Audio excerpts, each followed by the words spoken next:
Hey guys, what's up everyone? Welcome back again to yet another video from the Apex Predator Billiards Training Club. My name is Apex Selenio, your aspiring professional pool player and pool instructor. Now I have two very interesting racks here for you, and it is of course racks that weren't completed. They were very good attempts at running out, but here is where in this video I will be highlighting to you here the importance of being disciplined, being committed to your pre-shot routine, and of course understanding how to maintain your composure and to stay focused when you're being constantly distracted. Now I'm playing, this particular content is being done in a public space. There's lots of drinkers around, lots of smokers around, lots of non-players, leisure players.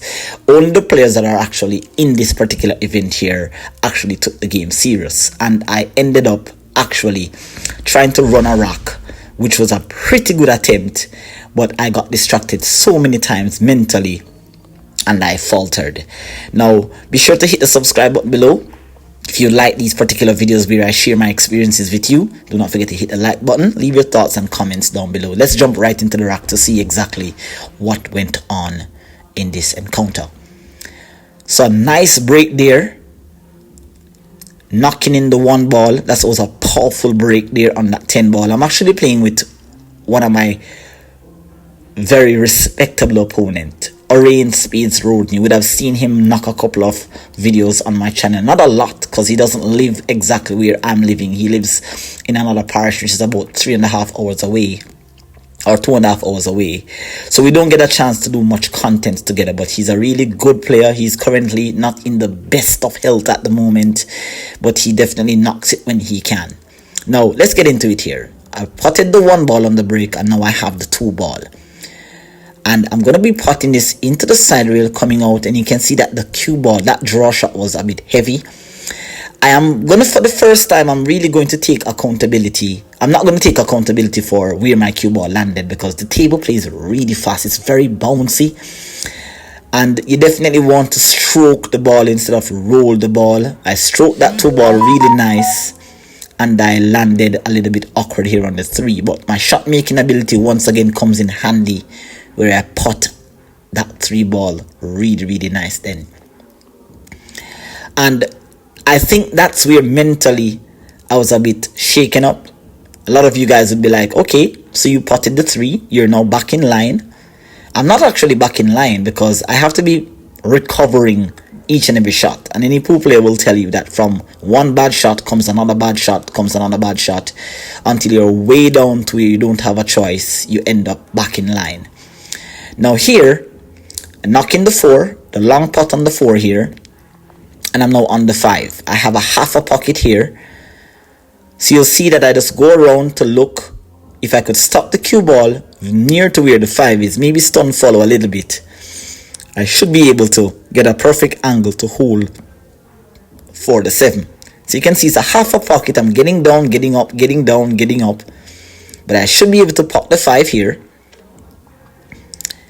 and nicely stun following there just a little bit to land perfectly here on the 6. Now I don't have a lot of angle here on the 6, so it makes it quite easy for me to just kind of hold for the 7. Now I don't want to end up too straight, nor do I want to go behind the 9, so I'm using a bit of outside spin here, and now I've ended up exactly how I didn't want to, because now I've ended up a little bit straight. Now I don't have much potting options here. I can go forward, I can perhaps draw back. The pot is a little bit long, a little bit tricky, and there's a lot of noise in the background. You guys are probably not hearing the amount of noise, but it's a really tense match. This is one of my favorite games to play, 10 ball and 9 ball. Rotation pool in general is my favorite game of all the disciplines. 8 ball is not really my favorite. I just knock it just because in my vicinity 8 ball is predominantly what the players are accustomed to playing. But when it comes to 10 ball and 9 ball, this is where I really relish in my shot making ability and my position play. So here I'm on the 7. I'm going to be perhaps drawing back. I don't really have much of a choice. So you can see I'm aiming down into the cue ball, and at the same time you can see I'm a little bit distracted. I'm actually looking across there.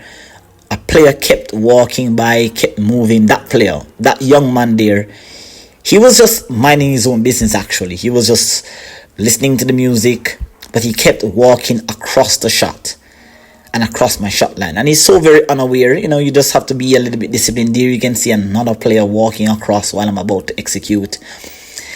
And, you know, these things are going to happen.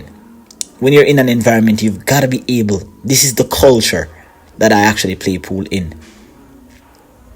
You can see there a little twist in the arm. I did pot the 7, but it wasn't really what I wanted. You know, and I'm not going to say I'm a perfectionist, but I think that's one of my biggest weaknesses. Because I try to play perfect pool, I oftentimes miss a shot or overplay my position here, like I just did with this 9 ball here. Now, because of the amount of distraction that I got before potting that 8, here's where I made a huge mental error. I didn't recompose myself. What I should have done here was just walk away from the table, just take a moment before potting the 8, and even after potting the 8 and landing here, I'm still not really bad here on the 9.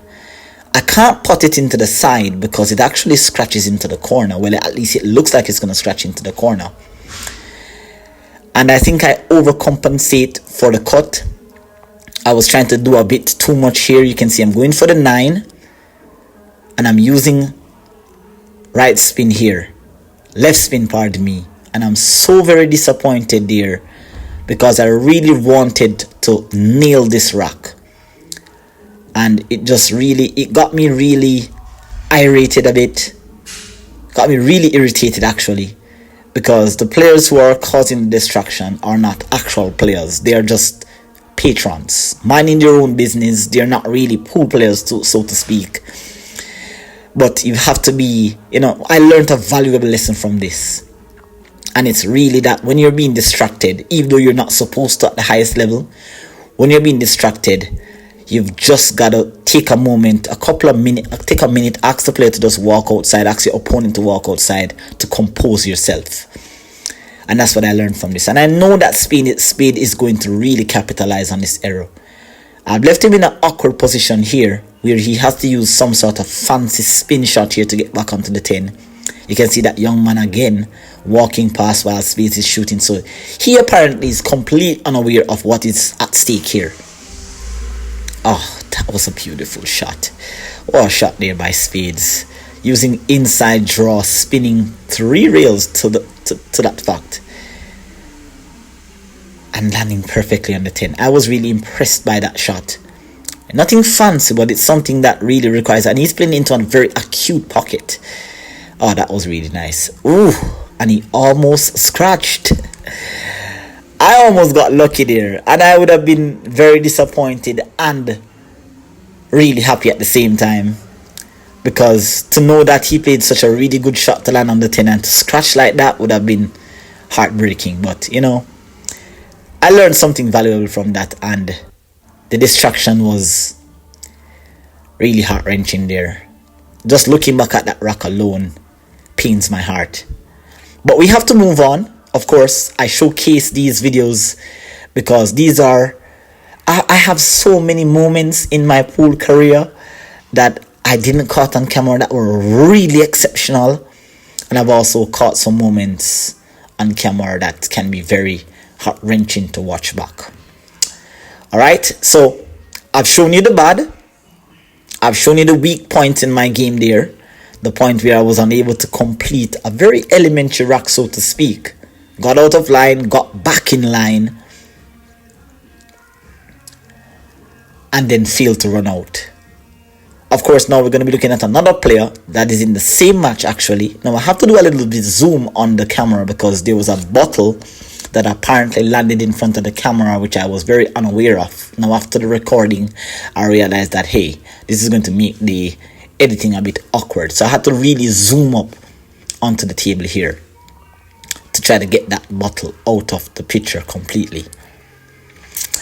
Now I'm playing with Sean here, and for this particular rock, what you're going to be seeing here is the fact that Sean got a little bit overzealous, got a little bit cocky in terms of he got a chance at the table inadvertently, and as he was running the rack, he made a really good shot, and mentally he wasn't settled. He just got down, he shot, and he missed an elementary shot, which you're going to be seeing in this particular rack. But I won't talk it out. I'll let you see here. And I'm sure that for those of you who are watching, there are things that you will take from this going forward into your games, whether it be for leisure or it be for competition wise there. So Sean broke off and no balls was spotted. That wasn't a very good break at all. Lots of clusters there, the 10, the 6, the 5 and the 4. And Sean's going to come back to the table in a moment, because again here, I think I might have been too overly ambitious with this pot. You can see that I look at the pot into the side and I'm very distracted. I'm actually talking to persons here, talking to persons there. Even though it's a competition, I'm actually the organizer of the event. So I'm actually in the event. So I have to be talking to other players. I'm not completely in tuned. You can see there that I look at the cluster and I'm going for the breakout already, because the 2-ball looms large as an easy pot. And I got a little bit of a breakout, so to speak. It's safe to say that was a pretty good breakout, but unfortunately the carom of the cue ball off the 5 brought me directly into the drink. And now Sean here has an opening that I would have wanted. Nevertheless, here, let's see how Sean goes about this particular rack. He has the 2 all the way down to that rail, and he's going to try to play position for the 3, which is it's pretty easy. Nothing too tough here. I think we're calling the attendant. The attendant name is Joker. That's what we call him in the pool hall. Right? Very friendly guy, and very respectful at that too. So Sean's going to play position for the 3 here. Sean moves a little bit static at times when he's playing. He takes his time. He's an old veteran. And because we're not playing with a shot clock, he just casually moves around the table there. It's not too bad. Right? He still has a problem with the 5. The 5 is in a tricky position here. The 6 ball is tied up with the 10. I'm not sure if it passes even after moving the 4. It looks like it passes, but he has a perfect angle here on the 4. So I'm assuming that maybe he's going to go for a breakout here, hopefully landing perfectly on the 5, and he did. And that was a good breakout there. And here is where he got a bit overly, I think he just became very complacent. You'd never believe how he missed that shot. And if you look carefully, if you were to just rewind the clip a little bit, you'll see where he went down into his line of shot, and then he adjusted his aim while he was down on his shot. And that, I think, is what contributed to that awful, unforgivable miss there. Oh, I almost scratched on that 5. But now he's giving me a chance, and I don't think that I'm going to let Sean back to the table here. I have natural cue ball part here, just cutting the 6, coming 2 rails. A little helping sides there. A little bit of spin to help it accelerate towards the side rail. The 8 ball, I'm not sure if it passes the 9. I would have to land pretty perfect on this 8. You can see that I have a look. So it does pass the 9. So I'm just going to follow into the short rail and back out somewhere towards the middle of the table. Cue ball's a bit heavy. Oh dear, this is trouble. Or is it? Very fortuitous there. Definitely did not play for the side. Cue ball was very heavy. And as I said, the table plays really fast. And I definitely did not want to have to play a really thin cut onto the 8.